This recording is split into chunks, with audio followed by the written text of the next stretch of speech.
અનામત લઈને મોહન ભાગવતને પણ મોટું નિવેદન આપ્યું છે। ત્યારે મોહન ભાગવતે રાષ્ટ્રીય સ્વયંસેવક સંઘના વડા મોહન ભાગવતે કહ્યું કે જ્યાં સુધી સમાજમાં ભેદભાવ છે ત્યાં સુધી અનામત અમલ રાખવું જોઈએ।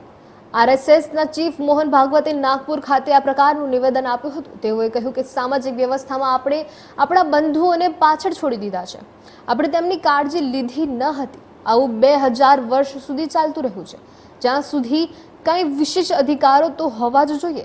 અનામત તેમાંથી એક છે જેની અનામત ચાલુ રાખવી જોઈએ। પોતાના સંબંધોને ભાગવતે કહ્યું કે જ્યાં સુધી આવો ભેદભાવ ચાલુ રહેશે ત્યાં સુધી અમે આરએસએસ બંધારણમાં આપવામાં આવેલી અનામતને સંપૂર્ણ સમર્થન આપીએ છીએ। તેમણે એમ પણ કહ્યું કે ભેદભાવ દેખાતો ભલે ન હોય પરંતુ અંદર ખાને તો સમાજને કોરી ખાય છે।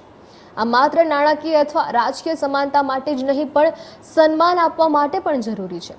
સમાજના કેટલાય વર્ગો 2000 વર્ષથી સમસ્યાઓનો સમાન સામનો કરી રહ્યા છે, ત્યારે પછી પણ જેણે ભેદભાવ નથી ભોગવ્યો તેવા લોકો બીજા 200 વર્ષ સુધી કેટલી સમસ્યાનો સામનો કેમ ન કરી શકે?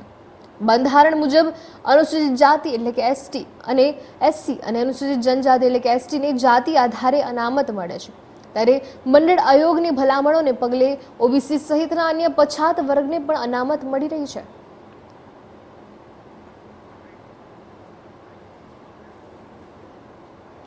कब तक मैं नहीं बता सकता ना, वो ग्रह ज्योतिष वगैरह देखना पड़ेगा मुझे उसका। मैं जानवरों का डॉक्टर हूं, लेकिन ये बताता हूं कि आप अगर उसको करने जाएंगे तो आपके बूढ़े होने के पहले से आपको दिखेगा,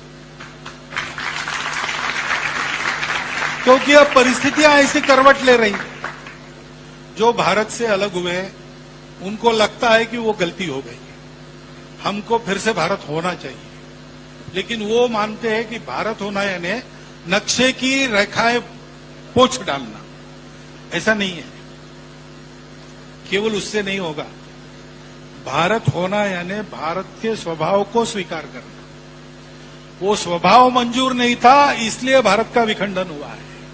वो स्वभाव जब आ जाएगा तब कुछ बदलना नहीं पड़ेगा, सारा भारत एक हो जाएगा। तो अपने जीवन से सब पड़ोसी देशों को ये सिखाना, ये काम हमको करना पड़ेगा और हम कर रहे हैं।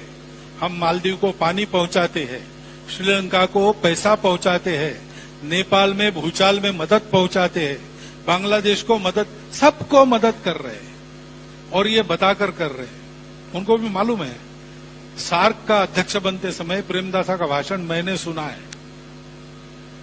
वो 1992 की बात है, 92-93 की।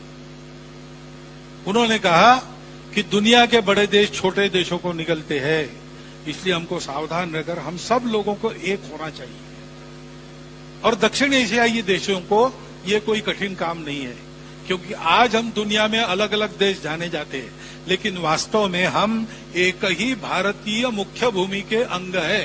I am quoting him, he spoke in English. मैं हिंदी में आपको भाषांतर, अक्षरशः भाषांतर करता। हम एक ही मुख्य भारत भूमि के अंग रहे हैं, ये उन्होंने कहा है। तो ये अंगांगी भाव उत्पन्न हो जाए। भारत मेरी माता है, मैं उसका भक्त हूं, हमारे पूर्वज समान है ही, और हमारी वैल्यूज जिसके आधार पर संस्कृति बनती है वो सर्वत्र समान है।